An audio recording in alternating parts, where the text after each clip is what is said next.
Salut tout le monde, très urgent. Aujourd'hui, lundi 2 mars 2026. La localité de Kemasina, toute la localité de Kemasina vient de tomber aux mains des terreaux. Un nouvel accord entre Assimi Goïta et les terreaux aussi. Je vais faire des révélations aujourd'hui. J'aimerais que tous les Burkinabés regardent très bien cette vidéo. Je m'adresse à tous les Burkinabés, à tous les Nigériens et à tous les Maliens. C'est-à-dire à tous les Haïtiens. Qu'est-ce qui s'est passé? Les terreaux, ce sont eux qui contrôlent désormais Kemasina. C'est la population même qui l'a dit. Je vous laisse écouter. Et après, on va décortiquer. C'est la population même qui a dit ça.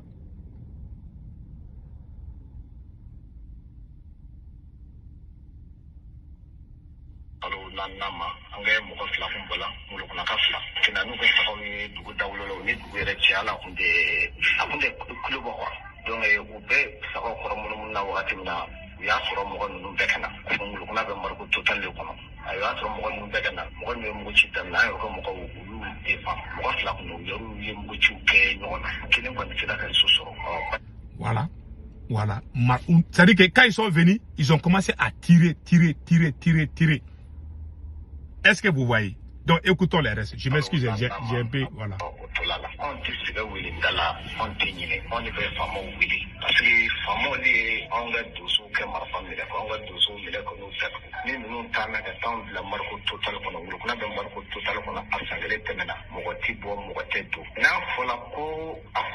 Voilà. C'est Assimi Goïta qui a désarmé les Dosso.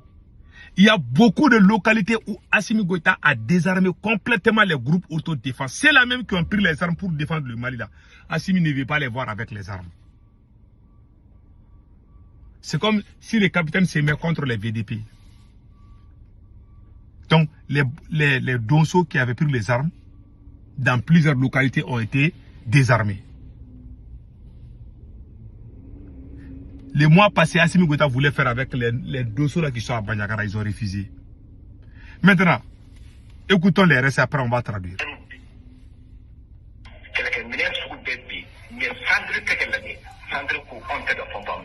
Il dit que le Mali a trop d'armement. Pourquoi avec tout ça là, les terreaux là sont partout? Je vais lui répondre tout de suite.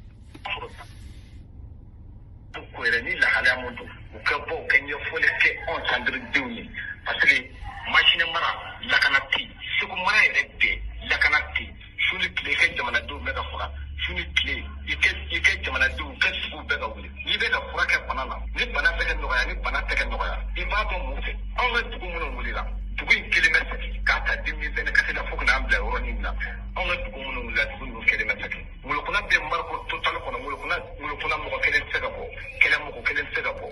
Voilà. Il dit que la ville est entièrement sous embargo. La localité de Kemasina là, tout est tombé aux mains des terreaux. C'est ce qu'il est en train de dire. Il dit que lui, ce qu'il regrette, pourquoi Assimi Goïta a emprisonné les Dosso là. Que le président ne devait pas faire ça. Ça a été une grosse erreur de la part de Assimi Goïta. Maintenant, parlons de l'accord secret entre Assimi Goïta et les terreaux. Qu'est-ce qui s'est passé? Et quand Assimi Goïta a signé un nouvel accord avec les terreaux, l'accord a été basé sur quoi? Un pacte de non-agression. Tu ne vas pas me faire du mal, je ne vais pas te faire du mal. Chacun reste dans son coin. C'est-à-dire quand vous partez là, vers Kemasina. Là, parce que quand tu dis aux gens que telle localité vient de tomber aux mains des terreaux, il y a des localités qui sont aujourd'hui dirigées par les terreaux, mais il y a des chefs de village là-bas, comme il y en a ici. Est-ce que vous comprenez? Donc maintenant, les terreaux sont là, l'armée malienne est là. Et Assimi Goïta a signé un accord secret avec les terreaux. C'est un pacte de non-agression. il donne la liberté au terreau de se promener là où il veut, mais il ne doit pas toucher les gens. Les terreaux disent il n'y a pas de problème. Ils l'ont laissé. Maintenant, quand vous prenez l'exemple de Diafarabi, il y a un camp militaire de l'armée malienne à Diafarabi. Tu appelles les militaires, je m'excuse que les militaires m'excusent. Tu appelles les militaires, tu dis que voilà les terroristes là-bas, là. Ils ne vont jamais partir. Au moment où je vous parle, j'ai envie de pleurer.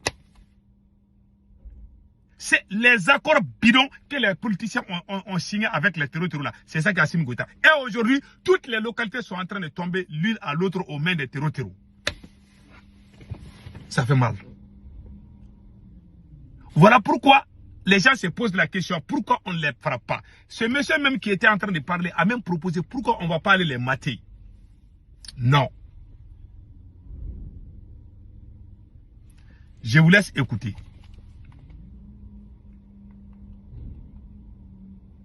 Attendez là, je dois avoir quelque chose ici là. Je vous laisse écouter comment les effets de la négociation avec les terroristes. Le capitaine Yves va tout expliquer ici. Question de négocier avec les terroristes? Non.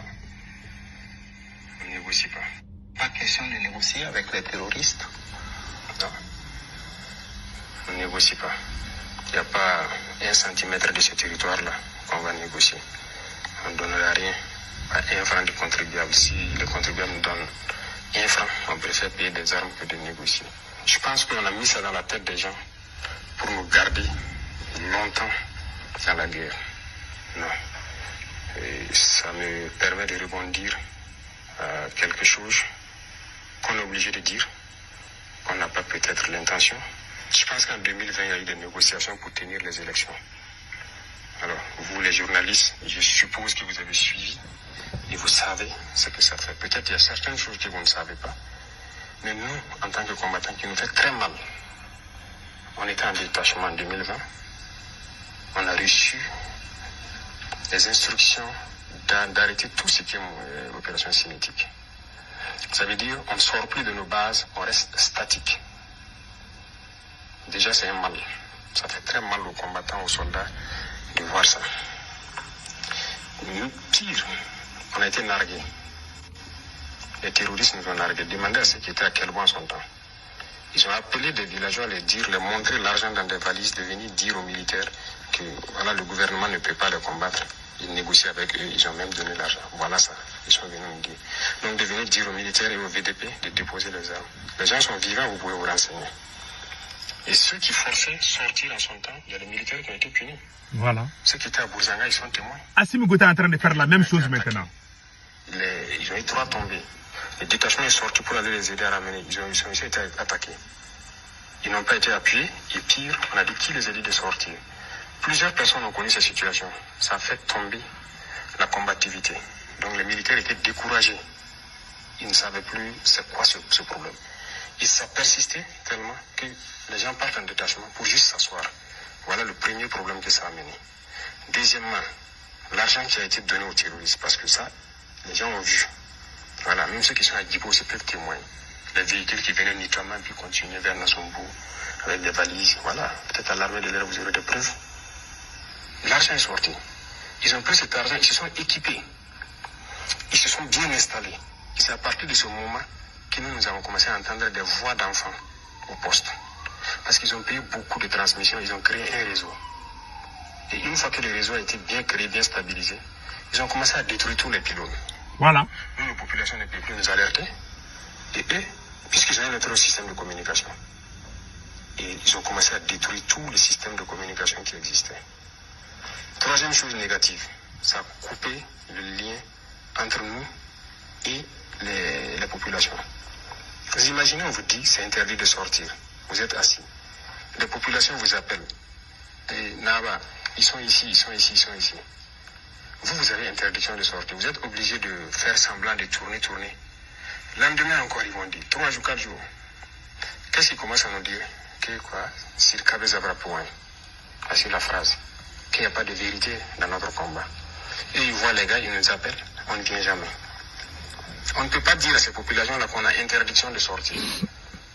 Mais on est là, chacun est là dans son détachement. Et finalement, les gens voyaient, ils ne nous disent plus. Parce qu'ils se disent qu'on les dit, ils ne viennent pas. Pourquoi ils vont nous dire? Il y a eu beaucoup d'effets. Voilà ce que négocier donne. C'est juste déplacer le problème. Il n'est pas question de négocier. On va combattre. Merci, capitaine. C'est ce qui c'est son histoire là. C'est ce qui se passe au Mali. Il y a des gens, il y a des endroits, il y a beaucoup d'endroits qui sont aujourd'hui pris par les terroristes, mais il y a les gouverneurs, il y a les préfets, il y a l'armée malienne, il y a même la police parfois. Ça dépend quel genre d'accord. Que Dieu aide le Mali. Que Dieu protège l'AES.